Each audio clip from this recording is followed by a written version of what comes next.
Hello! Today we are going to be talking about James Baldwin, The Last Interview, which just came out December 2nd, I think, so I had to get it. And it skipped ahead of my TBR because it is very short. And it's not really a novel. It's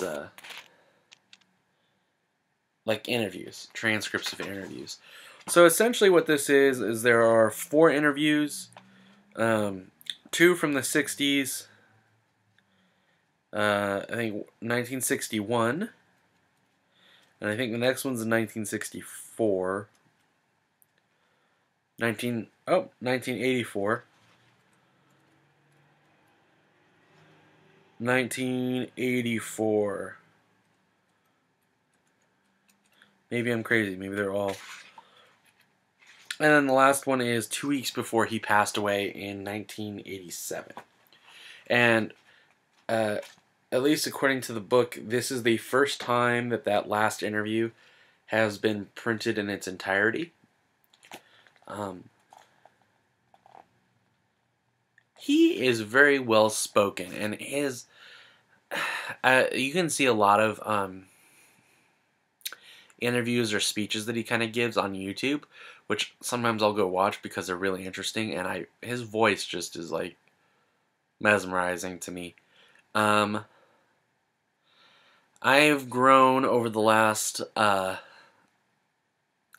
6 to 8 months to really appreciate James Baldwin, and this is definitely a worthy addition to any Baldwin collection, just to have and kind of see how he responds to questions and his thought process. The hard part is that, the part that might be disappointing is that I don't think there's anything really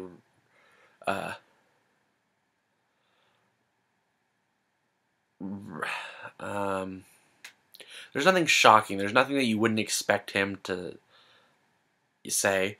But I think that's good. I mean, he's such a character. I mean, he is who he is. And I think the whole thing is that he had to fight to get there, and how, so there's actually one that's kind of funny where the guy's a younger writer and he's kind of questioning him. And James Baldwin just kind of says, like, I don't care what you think. Like, this is what I feel. You don't have to feel that way, but this is how I feel about it. And he doesn't, he's firm with the guy. He doesn't, because a lot of times you kind of, you're like, oh, yeah, okay, yeah, I understand, or what, whatever. You're polite. And he's not rude, he's not mean, but he's just very firm in what he believes. And he's not going to mince words or just agree with someone for the sake of being agreeable. And I think that's really honorable when you have intelligent people who are willing just to say, like, this is how I feel about it. Even if it's not the most popular opinion, or if, it's maybe not what's in vogue at the time. Not saying that what he said wasn't, I'm just in general. But yeah, this was a really great book. I feel like if you're interested in James Baldwin, you should pick it up. And I love this cover. I've seen the other Last Interview. I actually just saw the Last Interview with Bradbury in the store.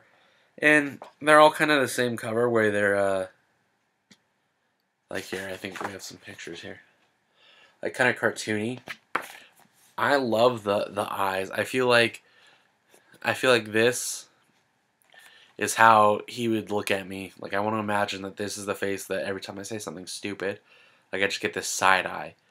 Like, oh, okay. But I love it. And I'm really excited I got it. And it's interesting. He's such an interesting thinker in the way he chooses to answer questions and to think about things before he answers them. Which I think is really interesting, because a lot of people don't. They just sort of fly by the seat of their pants and end up saying all sorts of random stuff. Much like I do in all my videos. So, I'm being very hypocritical when I say that people should take a page at his book and really think about what they're saying. Ah, that's great. I hate that. My phone... Okay. This has nothing to do with James Baldwin. I'm sorry, James.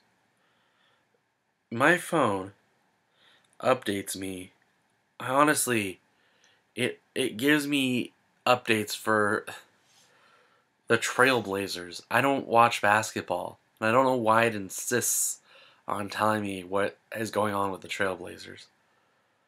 I hang at Portland. I don't even live in Portland. I'm not even close to Portland. But whatever. My phone just, that's what it wants. It wants me to know about Portland. Um, anyway, I'm going to stop talking. As always, have a good life and enjoy reading.